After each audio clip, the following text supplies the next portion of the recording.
নমস্কাৰ বন্ধুসকল, আজি আপোনালোকলৈ আকৌ মই 20টা কুৱেশ্যন আনচাৰ লৈ আহিছোঁ আৰু 20ৰ পৰাই মই আৰম্ভ কৰিছোঁ। আপোনালোকে ইয়াত প্ৰায় 283টা কুৱেশ্যন আনচাৰ আছে।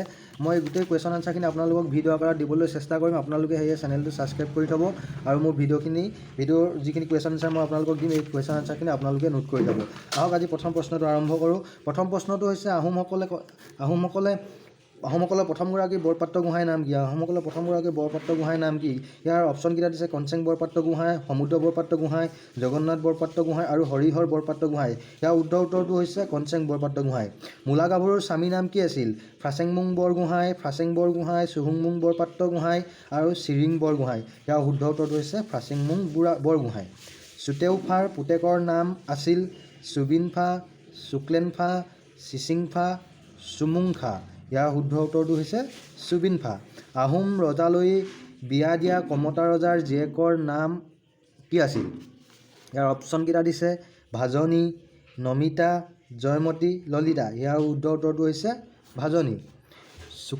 চুতুফাৰ মৃত্যুৰ পাছত 4 বছৰমান ৰজা পাতিবলৈ ৰাজকোঁৱৰ বিচাৰি পোৱা নাছিল।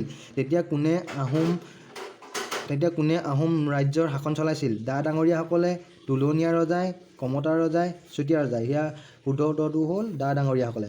বামুণী কোঁৱৰৰ বাপেকৰ নাম আছিল টাওখামথি, চুকাফা, চুক্লেংখা, চুমেংখা। ইয়াৰ শুদ্ধ উত্তৰটো হৈছে টাওখামথি। কোনজন আহোম ৰজাৰ দিনৰ পৰা শিঙৰি ঘৰত উঠা নিয়ম প্ৰৱৰ্তন হৈছিল? ইয়াৰ শুদ্ধ অপশ্যনকেইটা দিছে চুডাংফা বা বামুণী কোঁৱৰ, খুৰা ৰজা, চুক্ৰাংফা আৰু চুক্লেংখা। ইয়াৰ শুদ্ধটো হৈছে চুডাংফা বা বামুণী কোঁৱৰ।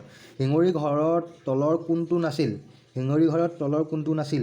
অপশ্যনকেইটা দিছে খুলুংঘৰ, পানীঘৰ, পাটঘৰ, শিঙৰিঘৰ। ইয়াৰ শুদ্ধ উত্তৰটো হৈছে খুলুংঘৰ। শিঙৰি ঘৰত খুলুংঘৰ বোলা এই ঘৰটো নাছিল। নৰনাৰায়ণে কামাখ্যা মন্দিৰ পুনৰ নিৰ্মাণ কৰিছিল। এই কাম তদাৰকৰ বাবে নিয়োগ কৰা বিষয়াজনৰ নাম কি আছিল? মেঘমুকুন্দ, মেঘবল্লভ, মুকুন্দৰাম, মুকুন্দৰাও। ইয়াৰ অপশ্যনকেইটাৰ ভিতৰত ইয়াৰ শুদ্ধ উত্তৰটো হৈছে মেঘমুকুন্দ। কোনজন কোচ ৰজাই হাজোৰ মাধৱ মন্দিৰ মণিকূটটো সাজিছিল? এইটো মাধৱ হ'ব লাগে, ইয়াত মাধৱ লিখা আছে। তো ইয়াৰ উত্তৰ অপশ্যনকেইটা দিছে ৰঘুদেৱ, চিলাৰায়, স্বৰ্গনাৰায়ণ, চিলাৰায়। দুটা অপশ্যন দিলে ইয়াতে, একো নাই বাৰু। ইয়াৰ শুদ্ধ উত্তৰটো হ'ব ৰঘুদেৱ। বিশ্বসিংহই কোচবিহাৰৰ ৰাজধানী পাতিছিল। ৰাজধানীখনৰ নাম কি দিছিল? ইয়াৰ অপশ্যনকেইটা দিছে হিংসুলাবাস, কোচকাৰেং, বিশ্ব দৰবাৰ, বিশ্বকাৰেং। ইয়াৰ শুদ্ধটো হৈছে হিংসুলাবাস।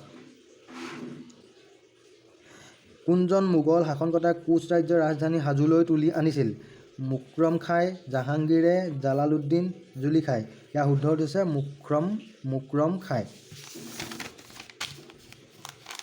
শংকৰদেৱৰ এজন বাল্য বন্ধু আছিল ৰামগুৰু, ৰামৰায়, বনগয়াগিৰি, মাধৱদেৱ। ইয়াৰ শুদ্ধটো হৈছে ৰামগুৰু।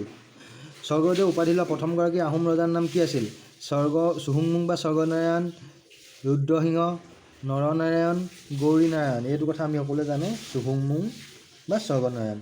চুতীয়া ৰাজ্য দখল কৰি চুহুংমুঙে চুতীয়া ৰাজপালিকাক কোনখন ঠাইত নিৰ্বাসন দিছিল?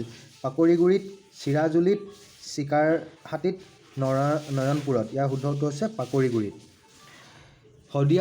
শদিয়াৰ চুতীয়া ৰাজ্য জয় কৰি স্বৰ্গদেউ চুহুংমুঙে চৰাইদেউত পতা উৎসৱটোৰ নাম কি আছিল? ঋক্ষান উৎসৱ, তিৰংগ উৎসৱ, জয় বিজয় উৎসৱ, ধৰিত্ৰী উৎসৱ। ইয়াৰ শুদ্ধ উত্তৰ হৈছে ঋক্ষান উৎসৱ। দেদচুং নামৰ এজন কছাৰী কোঁৱৰক ৰজা পতা দেদচুঙে নিজৰ ভনীয়েকক আহোম ৰজালৈ বিয়া দিছিল। আহোম ৰজাজনৰ নাম কি? চুহুংমুং, চুকাফা, চুক্লেংমুং, চুক্লেং, চুহুংমুং। ইয়াৰ শুদ্ধ উত্তৰটো হৈছে চুহুংমুং। কোচ ৰজা ৰঘুদেৱে নিজৰ জীয়েকক আহোম ৰজা চুকাম্ফালৈ চুকাম্ফা বা খুৰা ৰজা বুলি কোৱা হয় তেখেতক বিয়া দিছিল। জীয়েকৰ নাম কি আছিল? শংকলা, হীৰামতী, ৰঘুবিন্দু, ৰঘুমলা। ইয়াৰ শুদ্ধ উত্তৰটো হৈছে শংকলা। প্ৰতাপসিংহৰ আন এটি নাম বুঢ়া ৰজা, পানী কোঁৱৰ, ৰাণা সিংহ, জয় সিংহ। প্ৰতাপসিংহৰ আন এটা নাম হ'ল বুঢ়া ৰজা। বুদ্ধি স্বৰ্গনাৰায়ণ নাম দিয়া হৈছিল প্ৰতাপসিংহক, ৰুদ্ৰসিংহক, নৰসিংহক, জীৱনসিংহক। ইয়াৰ শুদ্ধ উত্তৰটো হ'ল প্ৰতাপসিংহক। হাতী ধৰাত চখ থকা এজন আহোম ৰজাই 1000 হাতী ধৰি পিছত গজপতি উপাধি দিলে। এই ৰজাজনৰ নাম কি আছিল? স্বৰ্গদেউ প্ৰতাপসিংহ, শিৱসিংহ, ৰুদ্ৰসিংহ, প্ৰমত্তসিংহ। ইয়াৰ শুদ্ধ উত্তৰটো হ'ল প্ৰতাপসিংহ। বন্ধুসকল, আজি আপোনালোকলৈ 40টা কুৱেশ্যন এনচাৰ লৈ আনিলোঁ আৰু ইয়াৰ পিছত মই আৰু ইয়াৰ পৰা 41ৰ পৰা আকৌ আৰম্ভ কৰি আকৌ 20টা কুৱেশ্যন আনিম নেক্সট ভিডিঅ'ত। আপোনালোকে মোৰ চেনেলটো ছাবস্ক্ৰাইব কৰি থ'ব যাতে ভিডিঅ'কেইটা আপলোড কৰিলে আপোনালোকে পায়। আৰু যদি ভিডিঅ'কেইটা ভাল লাগিছে, কুৱেশ্যন আনচাৰকেইটা যদি ভাল লাগিছে, মোৰ চেনেলটো ছাবস্ক্ৰাইব কৰি থ'ব। আৰু আজিলৈ কুৱেশ্যনকেইটা ইমানেই সামৰণি মাৰিছোঁ। মুঠতে টোটেল মই আপোনালোকলৈ 283টা কুৱেশ্যন আনচাৰ লৈ আনিম, তো সেয়ে চেনেলটো ছাবস্ক্ৰাইব কৰি থ'ব।